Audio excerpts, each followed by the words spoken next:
E aí galera, tudo beleza? Sejam bem-vindos ao Café com Leite Nerd. O Guts de Berserk provavelmente é um dos personagens com a vida mais sofrida da história dos mangás, cara. Sério galera, o cara é sofrido demais. Tudo de ruim acontece com esse cara. E normalmente a gente vê o Guts lidando com isso com muita fúria e violência. E até com um pouco de maluquices também. Mas será que o personagem é só isso, galera? Ele é só maluquice e violência?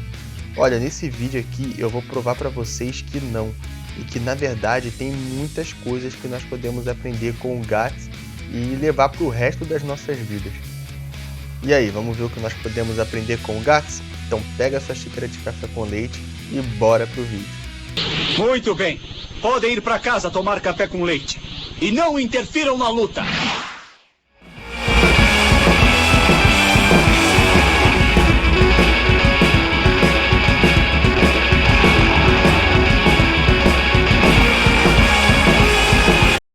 Como eu falei agora há pouco, o Guts é um dos personagens mais sofridos da história dos animes e dos mangás.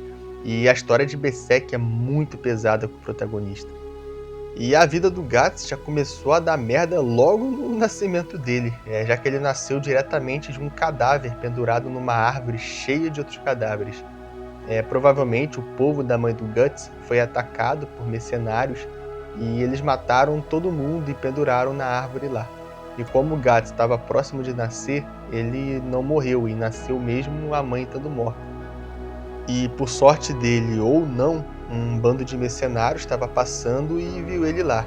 E a Shizu, ou Shisu, não sei como se pronuncia o nome da mulher, ela era a mulher do chefe desse bando de mercenários, que se chamava Gambino, e ela tinha acabado de perder um bebê e adotou o Guts, mesmo com todo mundo dizendo que ele ia trazer má sorte por ter nascido de um cadáver, mas ainda assim ela foi lá, insistiu e pegou o filho como dela, como sendo dela. E depois de um tempo, a Shizu, a mãe do Guts, morreu por causa de uma doença, e aí ele ficou só com o Gambino, que era o pai adotivo dele. Só que o Gambino era ruim pra caraca, Quando o Guts fez 6 anos, ele já estava indo para as batalhas e treinando, porque o Gambino dizia que ele não podia ficar comendo de graça e tal. Então o Guts meio que foi crescendo apanhando pra caramba do próprio pai, que também desprezava ele pra caramba. Porque na visão do Gambino, o Guts era um imã de azar e...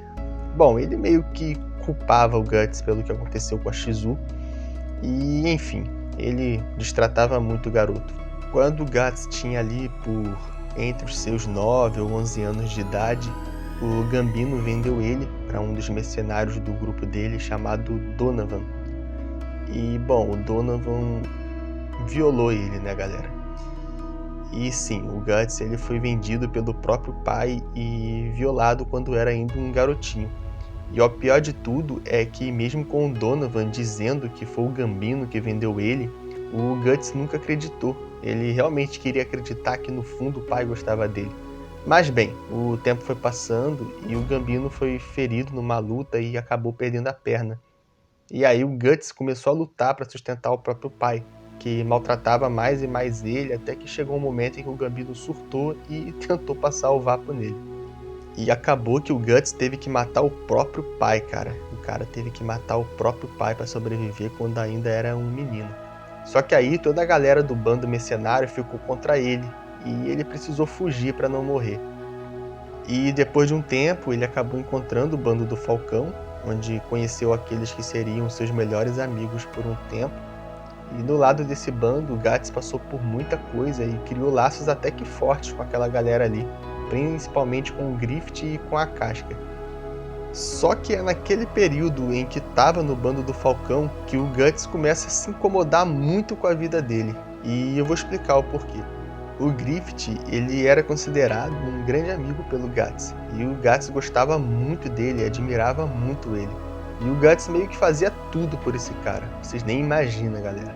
Só que tem um momento em que ele vê o Griffith conversando com a princesa e dizendo que ele não poderia considerar ninguém do bando do Falcão amigo dele, porque ele só poderia considerar como amigo alguém que fosse igual. E não um subordinado que não tinha força para perseguir os seus próprios sonhos e ambições. E isso daí foi tipo um soco no estômago do Guts, e ele passou a refletir muito sobre isso.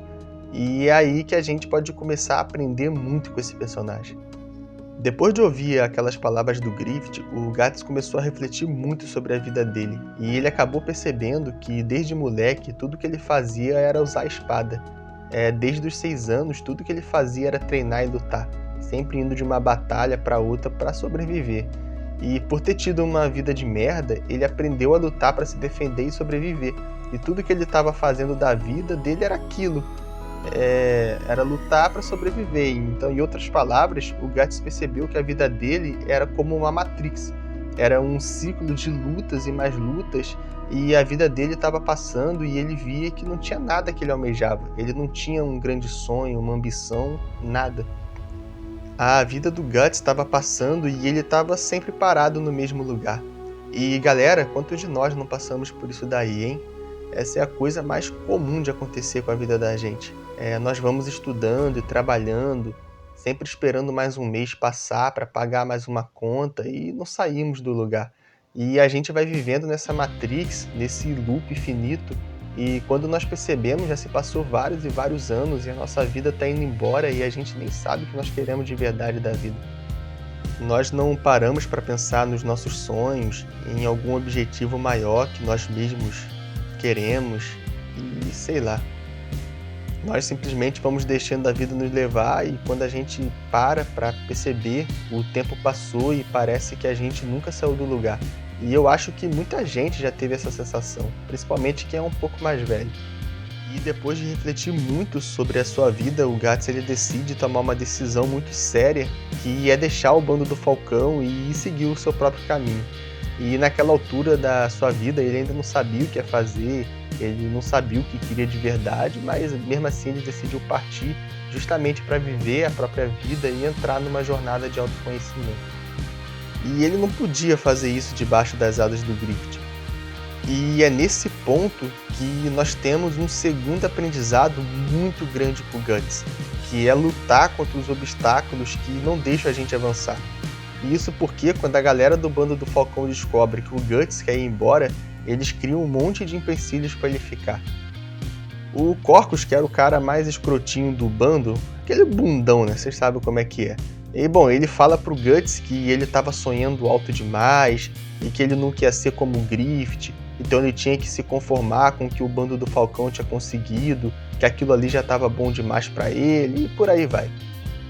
Só que na verdade o que o Corcus estava falando tinha um fundinho de verdade. De fato, para muita gente, aquela situação estaria muito boa mesmo. Porque naquele ponto da história, o bando do Falcão eram os grandes heróis do reino e todo mundo ali tinha ganhado status pra caramba. É coisa que plebeus provavelmente nunca ganhariam na vida. E o Corcus, ele é a representação daquele cara fracassado que não acredita em si mesmo e que por não acreditar na própria capacidade também não acredita nos outros. É aquele típico cara que fala: ah, tá bom do jeito que tá, mais do que isso é querer demais. Mas mesmo assim, com o Corcus dizendo que o Guts não era capaz de nada, ele simplesmente ignorou aquilo e continuou querendo partir. Outra pessoa que foi um empecilho na decisão do Guts foi a Casca, que ficou o tempo todo querendo convencer ele a não ir e que o lugar dele era ali. E bom, no caso da Casca, ela foi mais bem intencionada do que o Corcus. Ela não queria colocar o Guts para baixo, ela só não queria perder um membro do grupo que ela gostava. E ela representa aquele tipo de pessoa que estava acomodada com o que tinha ali. Ela não queria mudar, ela queria que tudo continuasse na mesmice. E esse tipo de pessoa também pode ser um problema. E o Guts soube perceber isso e se manteve firme na decisão dele. E por fim, teve o grande empecilho para a saída do Guts, que foi justamente o Griffith. E cara, o Griffith tinha uma relação muito estranha com o Guts. E que eu posso explorar em outro vídeo aqui, com certeza eu vou explorar na verdade. Bom, mas a questão é que ele tinha um grande sentimento de possessão, e ele queria de todas as formas que o Guts ficasse debaixo das asas dele. Ele queria ter o Guts sob seu poder, não queria deixar ele ser livre. E o Griffith aqui representa o pior tipo de pessoa, aquele tipo que quer que você não viva os seus próprios sonhos, mas sim o sonho dela. e ela quer que você esteja por baixo para ela se sentir por cima. Mas o Guts se manteve firme e até partiu para o enfrentamento direto, fazendo aquele fatídico duelo com o Griffith. E quem leu a obra sabe que o Guts ganhou o duelo e ele conseguiu a liberdade dele.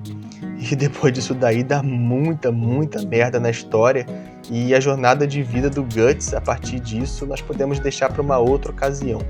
Até porque não daria para falar tudo nesse vídeo aqui.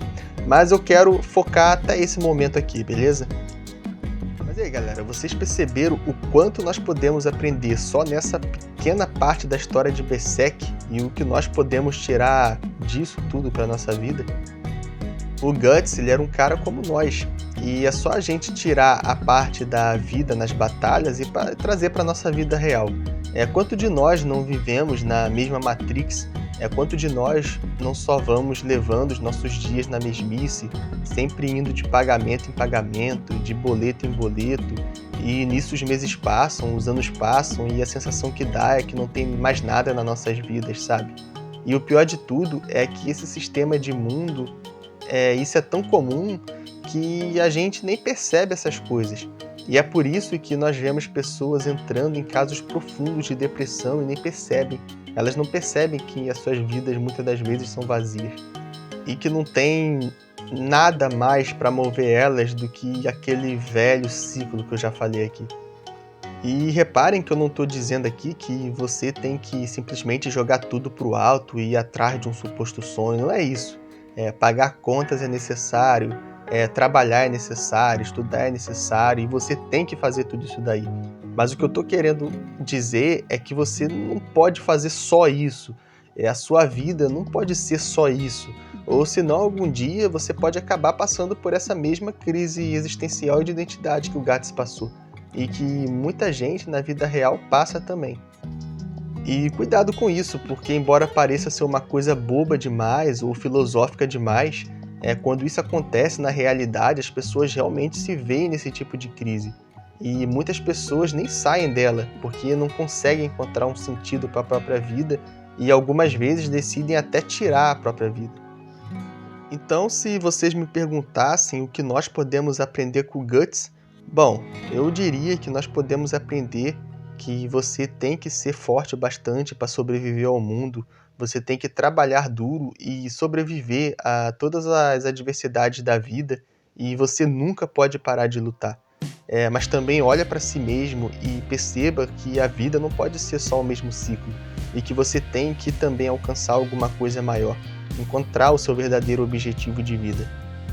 E para a gente seguir o nosso caminho, muitas das vezes nós vamos ter que vencer alguns empecilhos, como aquelas pessoas que são frustradas e que vão sempre querer dizer que nós não somos capazes, ou aquelas pessoas que não querem mudança e querem que você continue na mesmice, ou até mesmo a gente vai ter que encarar aquelas pessoas como o Griffith, que querem tanto que a gente viva por elas, que nós sejamos submissos a elas, e que vão aí estar dispostas até lutarem de unhas e dentes para a gente não conseguir alcançar os nossos objetivos. Mas é importante que nós lutemos, que nós sejamos perseverantes e que nós conseguimos continuar com os nossos caminhos. E então é isso, galera. Isso é tudo que eu aprendi com Guts de Berserk. Na verdade, isso não é tudo, tem mais, só que é tudo que eu vou falar nesse vídeo aqui. E vocês já tinham parado para pensar em todas essas camadas desse personagem? Eu acho que deu para perceber que no fim das contas Berserk não é um simples mangá de violência como a maioria das pessoas pensam, né? E bom, se vocês gostaram desse vídeo, deixa o like aí porque vai apoiar muito esse trabalho. E o like e a inscrição de vocês é muito importante nesse início de jornada, beleza? Até a próxima, galera!